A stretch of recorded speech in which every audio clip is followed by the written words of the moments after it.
साथियों नमस्कार।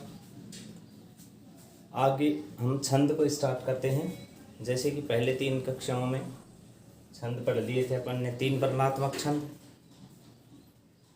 3 छंद इस प्रकार से थे: 11 वर्णों वाले इंद्र वज्रा, उपेंद्र वज्रा और उपजाति। अब हम पढ़ेंगे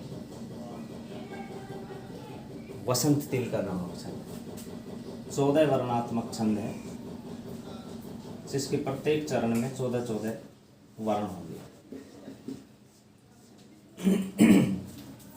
इसको कैसे पहचानेंगे? इसका लक्षण जो है वो इस प्रकार से है: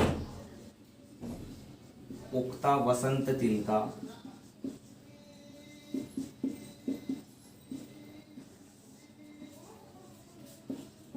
तब जा जग उगे।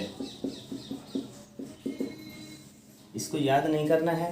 इसमें जो बताया गया है कि इसमें कौन कौन से गण बनेंगे, कितने कितने अक्षर होंगे, उन चीज़ों को हमें याद रखना है, क्योंकि इसमें से छोटे छोटे प्रश्न आते हैं कि 14 वर्णात्मक छंद निम्न में से कौन सा है, इस तरीके के।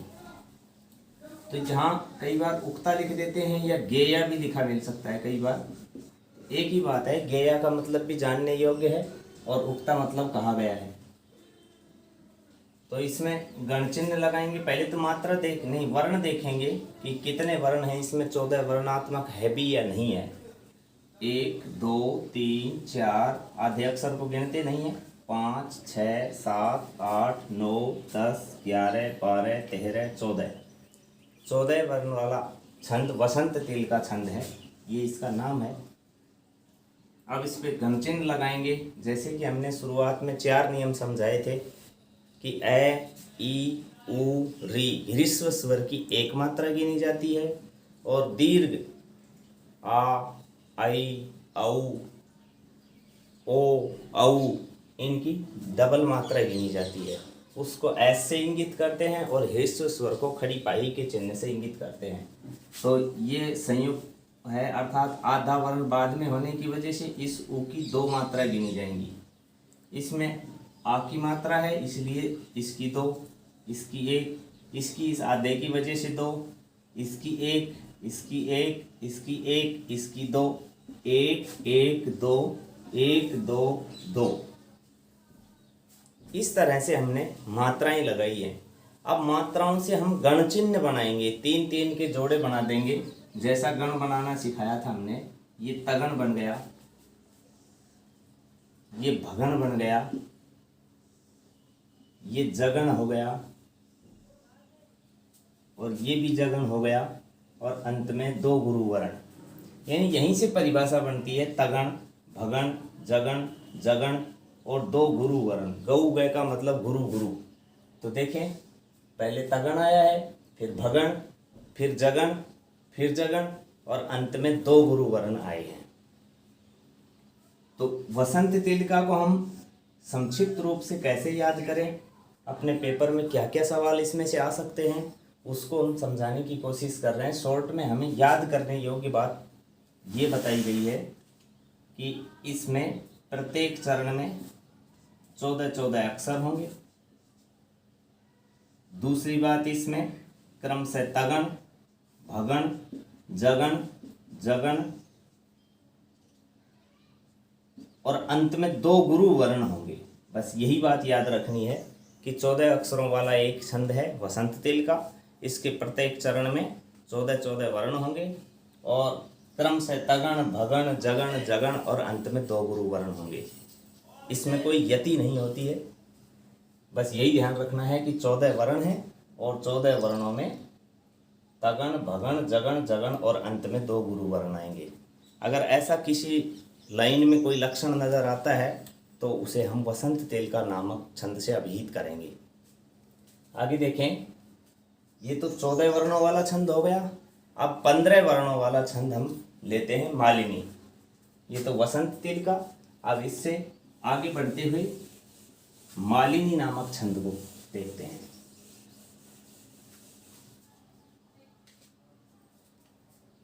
साथियों, मालिनी नामक छंद जो है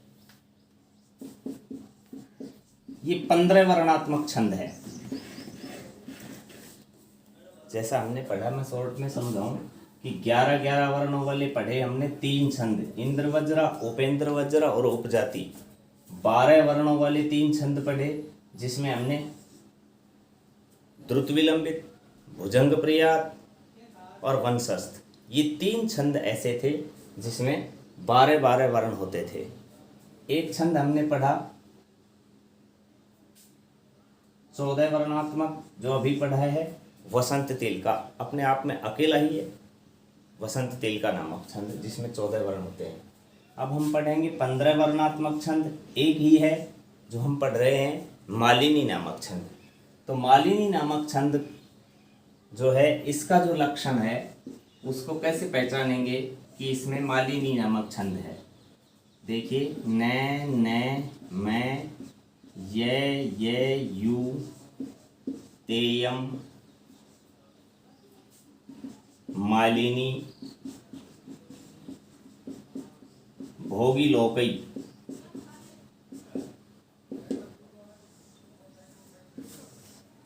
न, मैं, ये, यू, तेयम, मालिनी, भोगी लोकई। ये आपको बिल्कुल याद नहीं करना है। जो बात आपको संक्षिप्त रूप से हिंदी में समझाई जाए उसको हल्के से ध्यान रखना है कि ये छंद कितने वर्ण वाला है, इसमें कितने कितने वर्णों पर यति होती है और इसमें कौन कौन से गण बनते हैं। देखते हैं, 1 2 3 4 5 6 7 8 9 10 11 12 13 14 15। इसका मतलब इसमें 15 वर्ण हैं, तो ये लक्षण सही है। अब इसमें क्रमशः गण कौन कौन से बनते हैं? नगण, मगण, यगण, यगण और यगण। इस प्रकार से 5 हो गए, 1 2 3 4 5, और प्रत्येक गण में 3 वर्ण होते हैं, तो 3 पंजा 15 हो गए ना।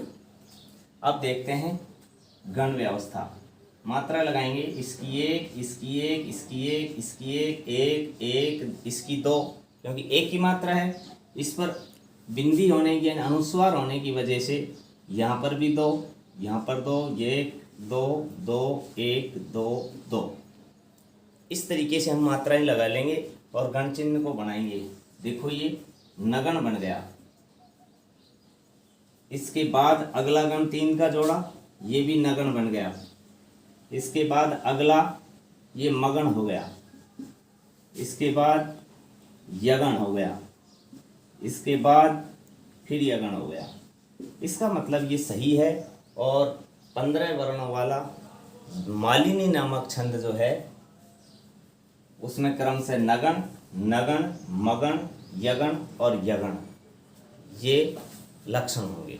कोई भी लाइन दे करके अगर पूछा जाता है कि भाई इसमें कौन सा छंद है, तो हम ऐसे अगर किसी उस लाइन में लक्षण आते हैं तो हम मालिनी नामक छंद बताएंगे।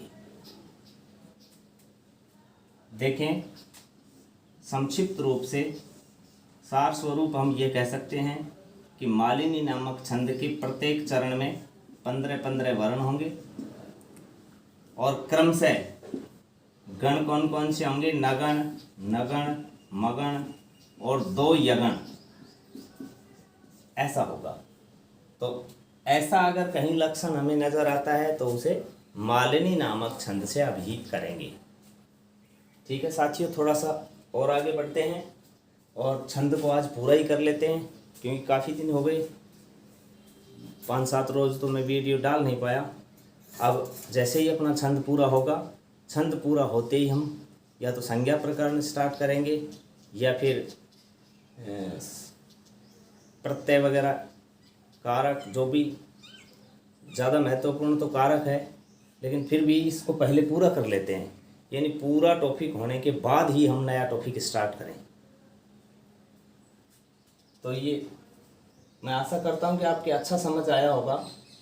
ऐसा अगर लक्षण कहीं नज़र आता है तो हम उसे मालिनी नामक छंद कहेंगे। अगला देखेंगे शिखरणी। सॉरी, मैं एक बात बताना भूल गया इस छंद के बारे में। कई बार सवाल आ जाता है, इसमें था भोगी लोकई, अंत में भोगी लोकई।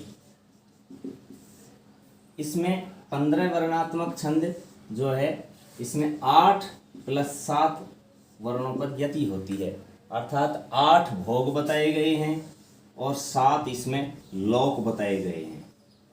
अर्थात ऐसा भी पूछा जा सकता है कि मालिनी नामक छंद के अनुसार कितने भोग हैं, तो 8 भोग हैं और 7 लोक हैं। ये बात भी हमें इससे संबंधित ध्यान में रखनी है। अब देखें आगे, इन सभी आगे जो छंद पढ़ रहे हैं इन सभी में यति होगी, क्योंकि अभी तो जो छोटे छंद थे उनमें यति नहीं होती थी, अब सभी छंदों में यति होगी। अब आगे पढ़ेंगे हम माल शिखरणी।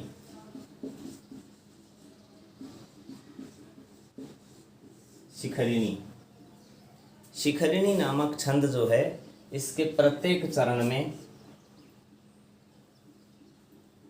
17 वर्ण होंगे। कितने वर्ण होंगे? 17 वर्ण होंगे, जिसमें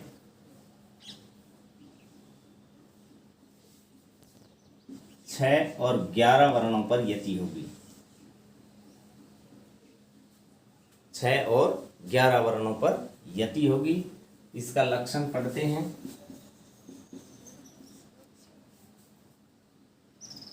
रसई, रुद्रई, छिन्ना, यमन सब लागय शिखरिणी। शिखरिणी देखें इसमें 17 वर्ण हैं भी या नहीं है। 1 2 3 4 5 6 7 8 9 10 11 12 13 14 15 16 17 17 वर्णात्मक छंद है, जिसमें क्रम से 6 और 11 वर्णों पर यति होगी, क्योंकि रस जो है वो 6 माने गए हैं। अगर परीक्षा में इस तरीके का सवाल आता है कि शिखरिणी नामक छंद के अनुसार रसों की संख्या कितनी है, तो हमें 6 बतानी है। और रुद्र जो है ये होते हैं 11। रुद्र की संख्या कितनी मानी गई है? 11 मानी गई है। तो 6 और 11 वर्णों पर यति होगी। और क्रम से कौन कौन से गण बनेंगे वो हम देखते हैं मात्रा लगाने के बाद। ऐसा रुद्रई में ये संयुक्त वर्ण की वजह से इसकी 2 और इसकी 2, इसकी 2, इसकी 2, 1 1 1 1 1 2 2, विसर्ग की वजह से गए की 2, 1 1 1 2, ये हमने मात्राएं लगाई है।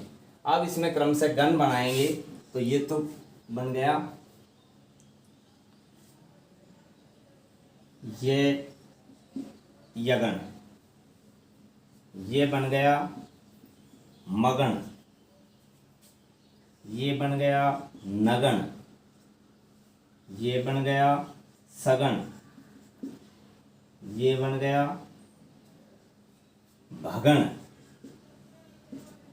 और लय का मतलब लघु और गय का मतलब गुरु, ये लघु और ये गुरु वर्ण है। अर्थात सारांशतः हम ये बात कहें कि शिखरिणी नामक छंद को हम कैसे याद रखें, तो बताएं कि शिखरिणी के प्रत्येक चरण में 17 वर्ण होंगे। क्रम से 6 रस और 11 रुद्र, अर्थात 6 और 11 वर्णों पर यति होगी। और क्रम से इसमें कौन कौन से गण बनेंगे? इसमें यगण, मगण, नगण, सगण, भगण और एक लघु और गुरु वर्ण होगा। लघु और गुरु वर्ण होगा। इससे संबंधित साथियों ये बात याद रखनी है कि 17 वर्ण होंगे, 6 और 11 पर यति होगी और इसमें क्रम से यगण, मगण, नगण, सगण, भगण और अंत में लघु और गुरु वर्ण होंगे। छंद शास्त्र में अंतिम वर्ण में छूट है, यदि लघु है तो हम उसको गुरु मान सकते हैं। केवल अंतिम वर्ण में आचार्य पिंगल ने ये छूट दी है। ठीक है, दोबारा फिर समझ लें इसको। शिखरिणी नामक जो छंद है इसके प्रत्येक चरण में 17 अक्षर होंगे, जिसमें 6 और 11 वर्णों पर उचित विश्राम होगा, अर्थात कॉमा लगेगा। 1 2 3 4 5 6 यहाँ कॉमा लग जाएगा, इसको यति कहा जाता है। उचित विश्राम होता है ये। तो 6 और 11 पर यति होगी और क्रम से इसमें यगण, मगण, नगण, सगण, भगण और अंत में लघु गुरु वर्ण होंगे। ठीक है, और आगे बढ़ते हैं।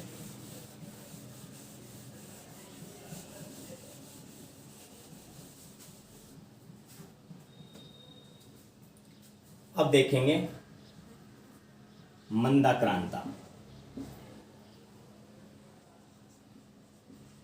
मंदाक्रांता भी साथियों 17 वर्णात्मक छंद ही है। 17 वर्ण वाले 2 छंद हो गए, एक शिखरणी, एक मंदाक्रांता। तो मंदाक्रांता नामक छंद जो है 17 वर्णात्मक है और इसमें 4, 6, 7 वर्णों पर यति होती है। टोटल हो गए 17। 4 अक्षरों पर विश्राम मिलेगा, 6 के बाद कॉमा मिलेगा और 7 के बाद विश्राम होगा। अर्थात 4, 6, 7 बढ़ते हुए क्रम में है। 4, 6, 7। एक हरिणी नामक छंद और होता है जो अपने सिलेबस में नहीं है, उसमें 6, 4, 7 पर यति होती है। लेकिन हमें ध्यान रखना है कि यहाँ बढ़ता हुआ क्रम है अपने मंदाक्रांता नामक छंद में, जिसमें 4, 6, 7 वर्णों पर यति होती है। और इसमें कौन कौन से गण बनते हैं वो हम यहाँ देखते हैं मंदाक्रांता नामक छंद के लक्षण में। लक्षण जो है इसका किस तरीके से है, मंदाक्रांता अंबुधिर सनगैर मोभनो तौगे युग्मम्।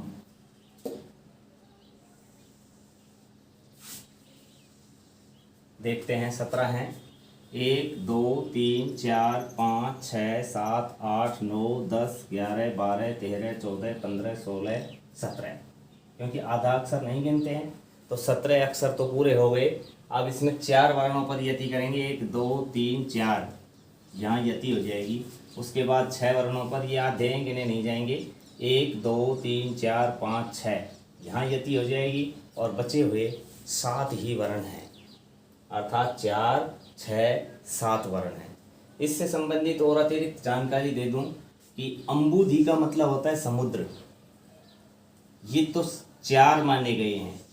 ऐसे भी पूछा जा सकता है कि मंदाक्रांता नामक छंद के अनुसार अंबुधि कितने हैं या समुद्र कितने हैं, तो 4 माने गए हैं। रस 6 माने गए हैं। और नग का अर्थ होता है पर्वत। ये नग जो हैं ये 7 माने गए हैं। सप्त कुल पर्वत प्रसिद्धा, अर्थात 7 कुल जो पर्वत हैं वो प्रसिद्ध है।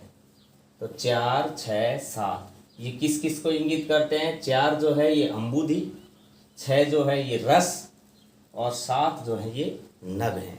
ये 6 जो है रस तो वैसे 9 होते हैं, श्रृंगार, हास्य, करुण, रौद्र, वीर, भयानक, विभत्स इत्यादि। बाकी वो रस नहीं है। ये भोजन वाले रस हैं।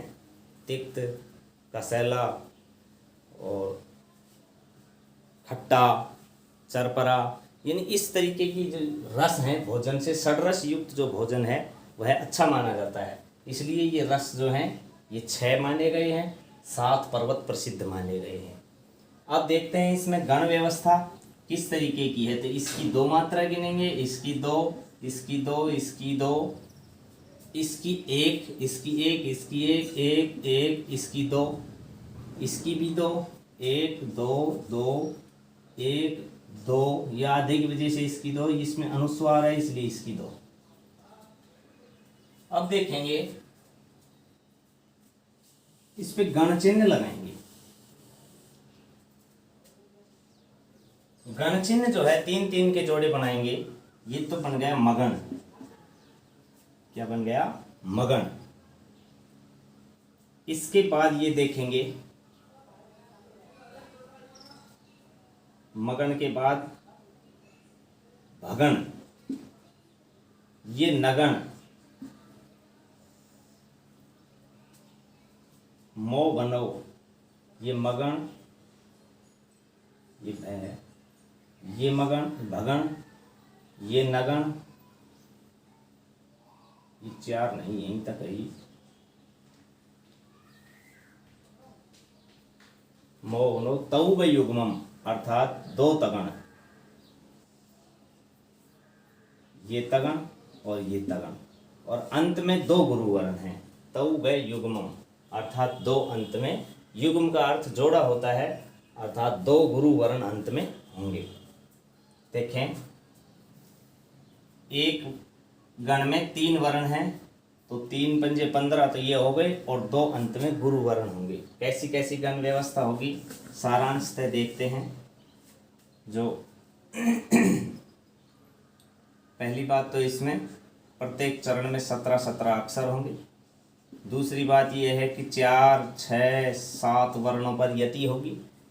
तीसरी बात यह है कि इसमें गण व्यवस्था में सबसे पहले मगण, फिर भगण, फिर नगण और 2 तगण होंगे इसमें, और 2 गुरु वर्ण अंत में होंगे। मगण, नगण, मगण, भगण, नगण, 2 तगण और 2 गुरु वर्ण इसमें होंगे। दोबारा फिर देखते हैं। मंदाक्रांता नामक छंद के प्रत्येक चरण में 17-17 अक्षर होंगे। इसमें क्रमशः मगण, भगण, नगण, तगण, तगण और अंत में 2 गुरु वर्ण होते हैं। ये जरूर ध्यान रखें कि मंदाक्रांता नामक छंद के अनुसार अंबुदी 4, रस 6 और नग का अर्थ पर्वत होते हैं, ये 7 माने गए हैं। ये संख्या हमें याद रखनी है कि रस कितने होते हैं, नग कितने हैं और अंबुदी कितने हैं। ठीक है, क्लियर हुआ मंदाक्रांता नामक छंद। साथियों, आगे बढ़ते हैं अपन लास्ट की अंत की तरफ। अब ये पूरे कर देते हैं छंद आज, उसके बाद कल से नया टॉपिक स्टार्ट करेंगे। आप जुड़े रहिए और इसको तसल्ली से देखिए। यदि आपको कोई बात कम समझ में आती है, आप अवश्य फ़ोन करके भी पूछ सकते हैं। क्योंकि जैसी कोई समस्या आती है तो आप हमें फ़ोन करके पूछ सकते हैं, लेकिन फ़ोन आप करें 8 बजे बाद, क्योंकि दिन भर हम व्यस्त रहते हैं। और ये वीडियो डालने के बाद जैसे बीच में आपके फ़ोन आएंगे तो हम शायद हो सकता है अटेंड नहीं कर पाएँ, लेकिन शाम के 8 बजे बाद अवश्य अटेंड करेंगे। जैसी भी समस्या होगी उसका समाधान करने के लिए हम तत्पर हैं। आगे देखेंगे सर्गधरा, थोड़ा बड़ा छंद है सर्गधरा। सर्गधरा नामक छंद जो है, इसके प्रत्येक चरण में 21 वर्ण होंगे। अभी तक तो हमने 14, 15, 17 वर्णों वाले छंद पढ़े। अब ये एक सर्गधरा नामक जो छंद है, इसके प्रत्येक चरण में 21 वर्ण होते हैं। और इसका जो लक्षण है वो हमें संस्कृत में नहीं तो हिंदी में जरूर याद होना चाहिए। जो सारांशतः मैं जो बात बताता हूँ वो बात पक्की याद होनी चाहिए कि इसके लक्षण, इसको हम कैसे पहचाने कि इसमें ये छंद है। लक्षण देखें। मृभनैर्याणाम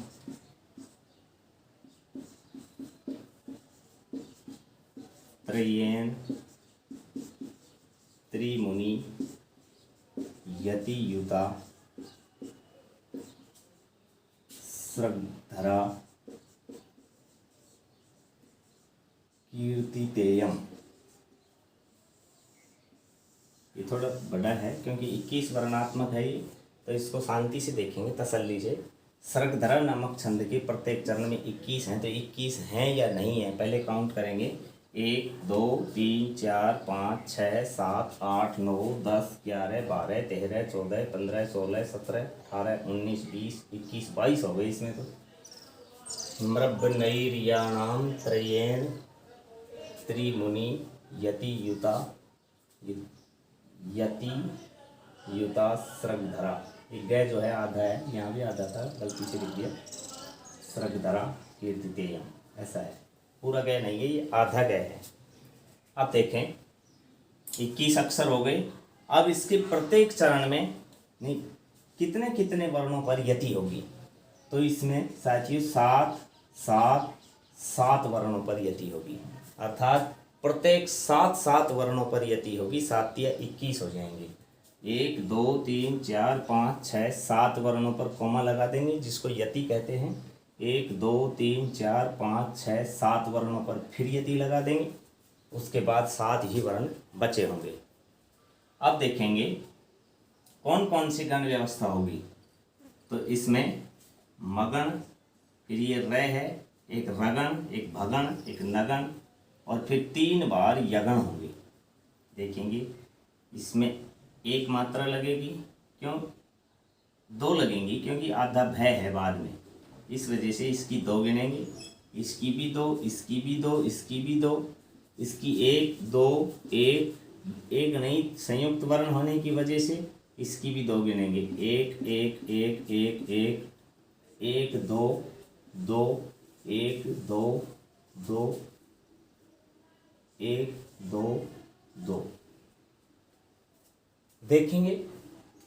अब ये जैसे बीच में किसी ने पिछले वीडियो नहीं देखे, वो 1 2 1 2 1 2 करे जा रहे हैं, तो समझ शायद नहीं आ पाएगा आपके। इसलिए पहले वाली वीडियो अवश्य देखें। कारण है कि हम जो मात्रा 1 2 1 2 लगाए जा रहे हैं, आपके शायद हो सकता है समझ में नहीं आए हो कि सर जी 1 2 1 2 की गिनती गिने जा रहे हैं, शायद तीसरी गिनती ही नहीं आती।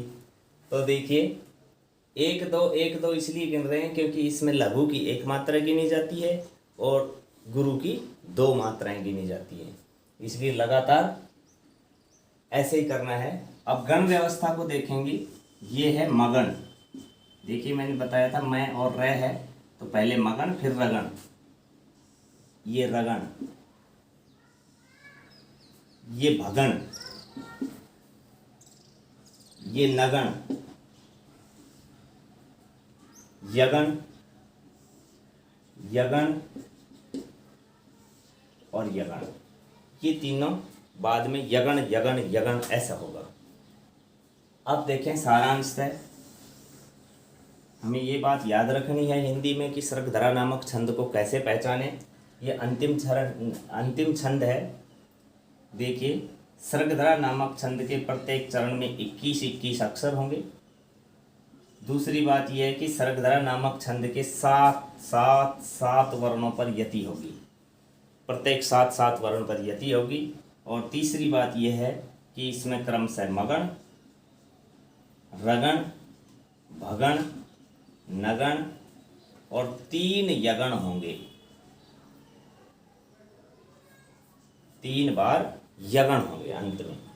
तो इस तरह से हमारा छंद नामक जो टॉपिक है वो पूरा हो चुका है। आशा है कि आपके अच्छा समझ आया होगा। यदि किसी प्रकार की शिकवा शिकायत है तो फ़ोन पर अवश्य बताएं और जुड़े रहें और लगातार अपने अध्ययन को बनाए रखें। कारण है कि ये लॉकडाउन जो है इसमें पढ़ने का अच्छा अवसर मिल रहा है। साथियों ज़रूरी नहीं है कि हम लाइब्रेरी में ही बैठ कर पढ़ें, क्योंकि लाइब्रेरी को भी हम जल्दी ही शायद 1 अगस्त से या 1 जुलाई से कुछ सरकार के आगामी आदेश तक हम संस्थान को नहीं खोल सकते। इसलिए अपने घर पर बैठकर ही अध्ययन करें। कोई भी अपना एक कमरा ले लें, उस कमरे में बैठकर ही अनवरत अध्ययन करें। मैं आशा करता हूँ कि शायद आप अच्छा अध्ययन कर पाएंगे। Thank you.